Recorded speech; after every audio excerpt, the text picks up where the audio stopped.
कहते हैं परिवर्तन ही संसार का नियम है। और आज हम एक ऐसे ही बदलाव पर बात करने वाले हैं जो भारतीय कानूनी दुनिया में शायद दस्तक दे रहा है। बिल्कुल। ये मामला है भारत में विदेशी वकीलों और लॉ फर्म्स की एंट्री का, और इसको लेकर बार काउंसिल ऑफ इंडिया मतलब बीसीआई और society of Indian law firms यानी सिल्फ के बीच काफी खींचतान चल रही है। हाँ, ये आजकल काफी चर्चा में है। तो हमने सोचा इस पर थोड़ी गहराई से बात की जाए। हम द प्रिंट में छपे एक आर्टिकल को बेस बनाकर इसे समझने की कोशिश करेंगे। जी, हमारा मकसद है कि इस पूरे मुद्दे के जो अलग अलग पहलू हैं, जो तर्क दिए जा रहे हैं और इसका क्या असर हो सकता है, उसको समझें। और हाँ, ये यूपीएससी की तैयारी करने वालों के लिए भी काफी जरूरी टॉपिक हो सकता है। बिल्कुल बिल्कुल, ये लीगल रिफॉर्म्स और ग्लोबलाइजेशन से जुड़ा है। तो चलिए शुरू करते हैं।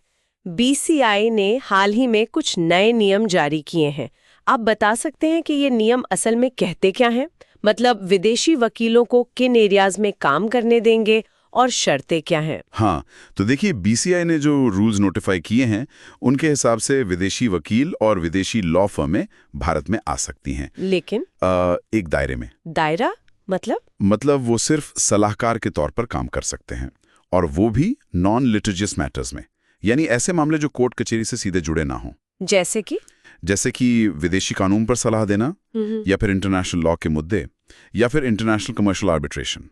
मतलब वो यहाँ की अदालतों में केस नहीं लड़ पाएंगे। अच्छा। और इसके लिए उन्हें बीसीआई के पास रजिस्टर होना होगा और सरकार से एनओसी यानी नो ऑब्जेक्शन सर्टिफिकेट भी लेना होगा।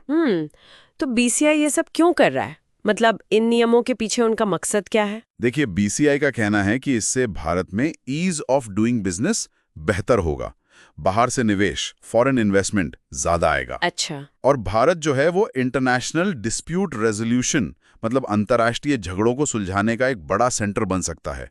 उनका ये भी तर्क है कि रजिस्ट्रेशन से ये विदेशी फर्में जवाबदेह बनेंगी, अकाउंटेबल होंगी।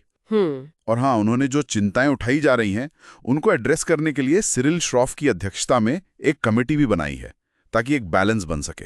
ये तो हुई बीसीआई की बात, पर दूसरी तरफ जो एसएलएफ है, society of Indian law firms, वो इतना कड़ा विरोध क्यों कर रही है? उनके मुख्य ऐतराज क्या हैं? हाँ, सिरम का विरोध काफी मुखर है। उनका सबसे बड़ा पॉइंट यह है कि ये जो नए नियम है ये सुप्रीम कोर्ट के 2018 के एक फैसले के खिलाफ जाते हैं। 2018 का फैसला? वो क्या था? उस फैसले में सुप्रीम कोर्ट ने कहा था कि विदेशी वकील भारत आ सकते हैं, सलाह दे सकते हैं, पर सिर्फ fly in fly out basis पर। मतलब आए, काम किया और गए। वो यहाँ परमानेंट ऑफिस नहीं खोल सकते। अच्छा, मतलब टेम्पररी विजिट्स। हाँ बिल्कुल। तो एसआईएलएफ का कहना है कि बीसीआई के ये नए नियम तो परमानेंट ऑफिस की तरह ही हो गए, भले ही उसे रजिस्ट्रेशन कह रहे हों। उनका ये भी आरोप है कि बीसीआई ने नियम बनाने से पहले स्टेक होल्डर से, खासकर इंडियन लॉ फर्मों से ठीक से सलाह मशवरा नहीं किया। और उन्हें इस बात पर भी एतराज है कि नियम विदेशी फर्मों को इंडियन फर्म्स के साथ पार्टनरशिप की इजाजत दे रहे हैं। ये उनके हिसाब से सुप्रीम कोर्ट के आदेश से भी आगे जाने वाली बात है। और एक बराबरी वाले मुकाबले की बात भी शायद वो उठा रहे हैं। हाँ, वो भी एक बड़ी चिंता है कि भाई इंडियन लॉयर्स पर तो एडवर्टाइजिंग पर कितनी पाबंदियां हैं, लेकिन विदेशी फर्मों के लिए शायद नियम उतने सख्त ना हो, तो फिर लेवल प्लेइंग फील्ड कैसे रहेगा, ये उनका सवाल है। ये मामला तो काफी पेचीदा लग रहा है। क्या ये पहली बार है कि ये मुद्दा उठा है या अदालतों में इसका कोई पुराना इतिहास रहा है? नहीं, ये मुद्दा काफी पुराना है, इसकी जड़ें गहरी हैं। देखिए 2009 में बॉम्बे हाईकोर्ट ने तो कुछ विदेशी फर्मों के लाइसेंस ही कैंसिल कर दिए थे जो यहाँ प्रैक्टिस कर रही थी। फिर 2010 में मद्रास हाईकोर्ट का एक फैसला आया। उन्होंने थोड़ी नरमी दिखाई और कहा कि हाँ, fly in fly out basis पर, मतलब टेम्पररी आकर विदेशी वकील सलाह दे सकते हैं। और फिर मामला सुप्रीम कोर्ट पहुंचा तो 2018 में सुप्रीम कोर्ट ने स्थिति को काफी हद तक साफ किया। कोर्ट ने माना कि हाँ, विदेशी वकील परमानेंट ऑफिस नहीं खोल सकते। ये बॉम्बे हाईकोर्ट की बात सही थी, लेकिन मद्रास हाईकोर्ट वाली बात भी मानी कि fly in fly out basis पर सलाह दे सकते हैं। और कोर्ट ने यह भी कहा कि बीसीआई और केंद्र सरकार को मिलकर इसे रेगुलेट करना चाहिए। तो मतलब रेगुलेशन तो होना ही था। हाँ, रेगुलेशन की बात तो सुप्रीम कोर्ट ने कही थी। अभी जो विवाद है वो इसी रेगुलेशन के तरीके और उसके दायरे को लेकर है। बीसीआई कह रहा है कि ये रेगुलेशन लिमिटेड है, कुछ ही एरियाज में है, और रेसिप्रोसिटी यानी पारस्परिकता के आधार पर होगा। पारस्परिकता मतलब अगर उनके देश भारतीय वकीलों को आने देंगे तभी हम उनके वकीलों को आने देंगे। बिल्कुल यही सिद्धांत है। लेकिन एसआईएलएफ का कहना है कि ये पारस्परिकता अभी तक तो बस कागजों पर ही रही है।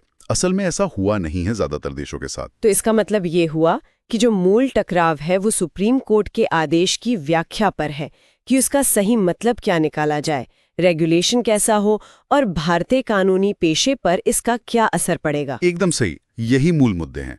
इसमें पॉलिसी इम्प्लीमेंटेशन का सवाल है, ग्लोबलाइजेशन का भारतीय प्रोफेशन पर क्या असर होगा ये सवाल है, और शायद बड़े और छोटे फर्मों के हितों का भी सवाल है। हाँ बिल्कुल। क्या ये नियम बड़ी भारतीय फर्मों को ज्यादा फायदा पहुंचाएंगे या छोटी फर्मों को नुकसान होगा? फिर विदेशी फर्मों का कॉर्पोरेट स्ट्रक्चर बहुत अलग होता है कई बार, वो भी एक मुद्दा है। और सबसे बड़ा सवाल कि क्या मौजूदा नियम भारतीय वकीलों के लिए एक फेयर चांस, एक लेवल प्लेइंग फील्ड सुनिश्चित करते हैं? तो ये साफ है कि ये एक मल्टी लेयर्ड इशू है। इसके कानूनी और आर्थिक दोनों तरह के असर काफी गहरे हो सकते हैं और ये अभी चल ही रहा है मामला। बिल्कुल, ये अभी खत्म नहीं हुआ है। देखना होगा कि ये कमेटी क्या सुझाव देती है, बीसीआई और सिल्फ के बीच क्या सहमति बनती है या नहीं बनती है, सरकार का क्या रुख रहता है। और यहीं पर एक बड़ा सवाल भी उठता है जो शायद सोचने वाला है, कि इस ग्लोबलाइजेशन के दौर में भारत कैसे एक संतुलन बना सकता है। मतलब विदेशी विशेषज्ञता और निवेश का फायदा भी उठाया जाए और साथ ही अपने जो घरेलू वकील हैं, जो लॉ फर्म में हैं, उनके हितों की रक्षा भी हो। ये बिल्कुल सही सवाल है। यही वो फाइन बैलेंस है जिसे खोजना होगा। विदेशी एक्सपर्टीज को आने दें, कंपटीशन बढ़े, लेकिन अपने प्रोफेशनल्स के हितों की कीमत पर नहीं। ये एक बहुत बड़ी चुनौती है। बिल्कुल। तो इस पूरी चर्चा पर दर्शकों की क्या राय है वो नीचे कमेंट्स में हमें जरूर बताएं। अगर कोई सवाल है तो वो भी पूछ सकते हैं। जी हाँ। और अगर आपको यूपीएससी की तैयारी या ऐसे ही दूसरे अहम मुद्दों पर हमारी ये चर्चाएं पसंद आती हैं तो हमें लाइक और सब्सक्राइब करना न भूलें। इससे हमें और ऐसी जानकारी लाने में मदद मिलती है। बिल्कुल। अगले विश्लेषण तक नमस्कार। नमस्कार।